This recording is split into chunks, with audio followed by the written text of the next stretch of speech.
Si Marig Lionel, Nene, tawag namin sa kanya, Nene Lopez. Siya ay, of course, 18 years old na ngayon.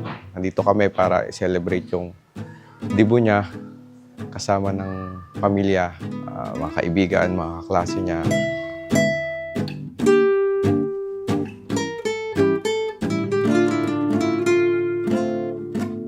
Dalaga na siya, Nene pa rin yung tawag namin sa kanya kasi mukha talaga siyang Nene.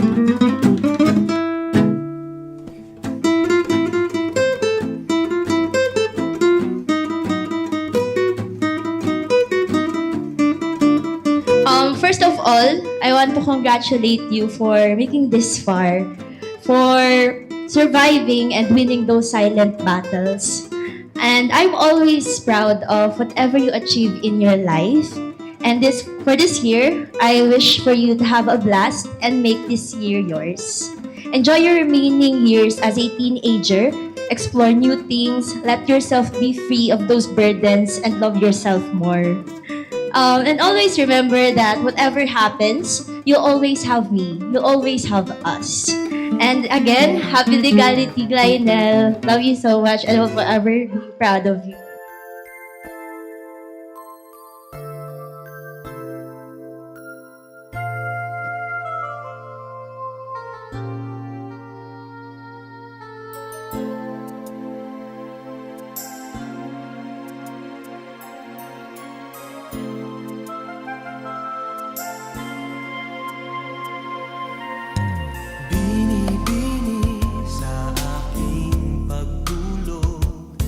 Ika'y panaginip ko, panaginip na kathang dakila nitong pag-iisip ko. Ang katulad mo raw ay Aking anak na si Marig Lionel, Nene kung tawagin namin siya. Siya yung bata na... Siya po kasi yung bata na na sobrang tahimik. Yung hindi mo masyadong mabasa ang isip kasi nga hindi siya palakibo. Tapos sa pagiging ate sobrang bait. Kasi meron siyang kapatid na special, halos sabay silang lumaki. Siguro siya na yung isa sa pinakamabait, maunawaing kapatid. Kasi panganay din ako eh. Hindi ako ganun sa mga kapatid ko. Siya kahit na gano'n kapuyat, tutulog, pag mga kapatid niya naglaro sa kanya, hindi magagalit yun, makikipaglaro. Pero hindi niya naman kinukonsente yung mga kapatid niya. Kung may mali, takot naman yung mga kapatid niya sa kanya. Nagsasabihan, tinuturuan.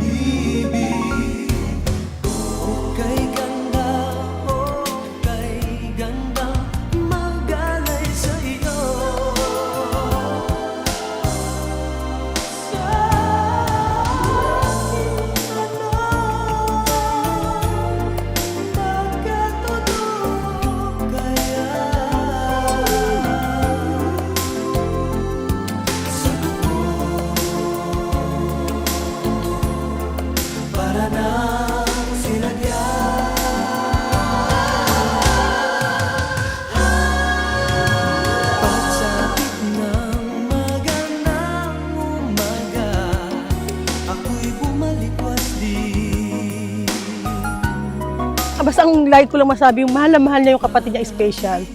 Tulad niya, magka-college na siya. Hindi niya alam kung paano niya iiwanan yung kapatid niya na hindi sila magkasama sa kama. Kasi sabay silang lumaki. Tapos lagi niya sinasabi sa akin na, ma, pwede naman palang pwede naman palang mabuhay ng kami lang ng kapatid ko. Tapos inagot ko naman siya, sabi ko sa kanya, anak, hindi ganon. Kailangan mong gumawa ng sarili mong buhay. Basta ako ang bahala sa kapatid mo. Basta nagpapasalamat ako at napakabuti ng aking anak na yan. Gandang magalay sa iyo.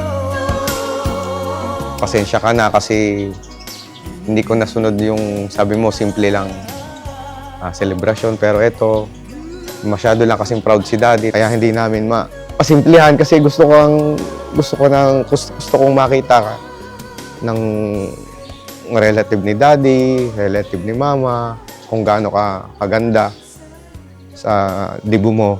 Oh. Kaya eto, pasensya ka na, nak. Medyo bumongga ng konti yung kaarawan mo, ha.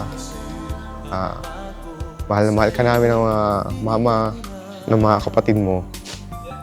Deserve mo lahat ito. Kung anong ibibigay namin sa iyo sa kaarawan mo. At alam ko na ikaw ang pinakamagandang may birthday ngayon. Mahal na mahal ka namin. Maligayang kaarawan. Mahal na mahal ka. Ingatan ko magpakailanman ang purong pag-ibig. Okay ganda, magalay sa iyo. Sa aking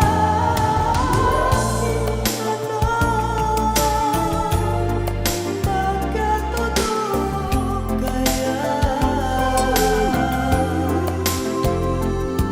Sa para nang sinadya.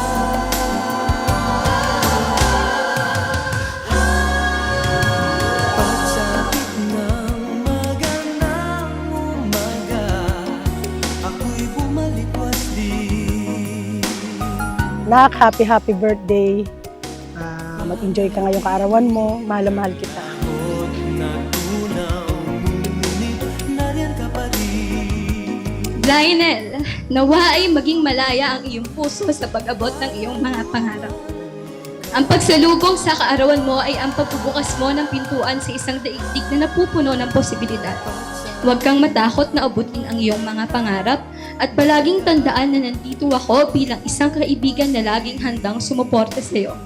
Sa araw na ito at sa bawat sandali na dumaan, palaging narito ang aking suporta at pagmamahal para sa iyo. Maligayang kaarawan, Nene. Wala na ako mahihiling pa kundi ang kasiyahan mo.